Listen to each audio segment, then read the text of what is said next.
Apakatatagal naman kumilos ng mga to. Ba, uy, tanghali na, gayak-gayak na. Leng, maligo na dun, marami tayong pupuntahan ngayon. Gagala tayo. Uy, love, Oh, wait lang. galaw-galaw na ba? Love, ready na ba kayo? Kanina pa. Kanina pa. O, ready na. O, dali ka na, Leng. Dali. Kapit ka na sa akin. Dali. Dali ka na, dali. Yan!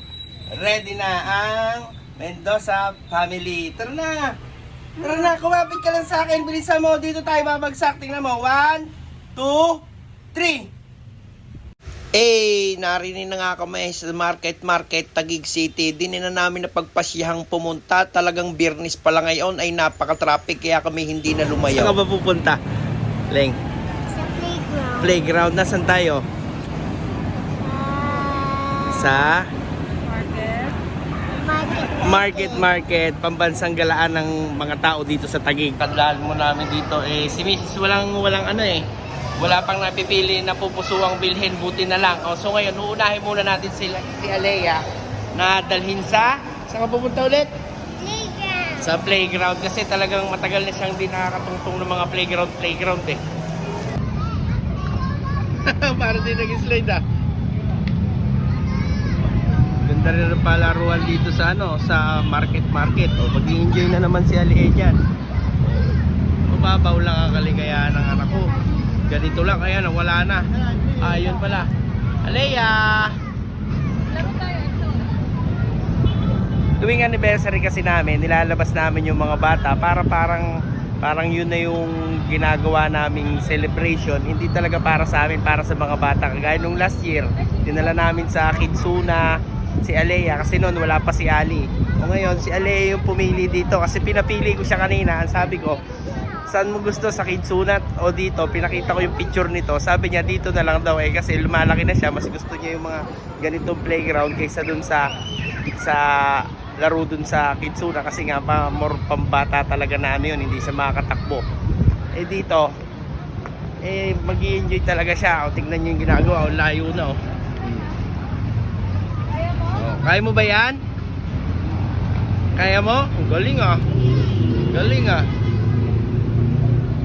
Tapos pagtapos niya, pag napagod siya, di tsaka naman kami kakain yun. Tapos uwi na, ganun lang. Simple lang naman ang ang ginagawa namin paglabas. Makita lang namin maging masaya itong mga bata.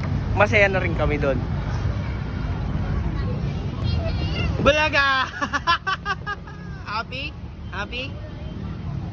Takbo-takbo siya Yung sa part na ay si Alea ay niyayaya ko nang umuwi pero ayaw pa rin kahit pagod na at pawis na ang likod, talagang gusto pang magtatatakbaw. Ay kung hindi sinuhulang ko ng cotton candy bago ko mapauwi din ay di yun, tuwan-tuwa, sige daw bilhan ko daw siya ng cotton candy. At ang kanya namang ina ay hindi rin nagpadaig. Love, ako naman ilibre mo din sa Starbucks at minsan lang naman ako makatikim ng kaping are, baka 5 taon na yata yung huli kong tikim na ay di sabi ko sige bago tayo kumain. Napagkasunduan nga naming mag-asawa na di ninala ang kumain sa aray baga, Korean baga ari na hindi naman ari sangyupan pero masarap napakasarap at malasa ang sabaw. Ikaw na mismo magtitimpla. Noodles ang aming pinagpapakyaw din at yung kung ano-ano pag ang chicken aray at hindi ko na malaman may hipon at kung ano-ano basta papakita ko na lang sa next video aray. Ay hindi ko may paliwanag sa inyo kung ano aring mga klaseng pagkaing aray kaya ang ginawa ko binidyohan ko lang ng madalian. Ang magaling pa inyong puntahan na lang ari sa market Taguig sa itaas ng Starbucks second floor doon sa may laruan doon yun banda, basta makikita nyo agad yan daw bago. Kaya tinisting naman namin sulit naman ang aming binayad. Talagang busog na busog kaming umuwi halos kami 1 oras nagpahinga. Ano love, goods na? Busog na? Alea? Ha? Goods na? Goods na? Oh, goods na. Kasi nag-dessert na kayo. Okay, uwi na tayo ha? Okay na, Alea? Goods? Yon, what is up sa inyo mga kautoy? Napanood nyo na ang aking simpleng treat sa aming selebrasyon ng aming anibersaryo. Maraming salamat sa inyong panonood sa walang kwenta kong video. Basta kami ay nag-enjoy. Enjoy ba kayo? Enjoy ka ba, Aleng? Ikaw, love, enjoy ka ba? Yes.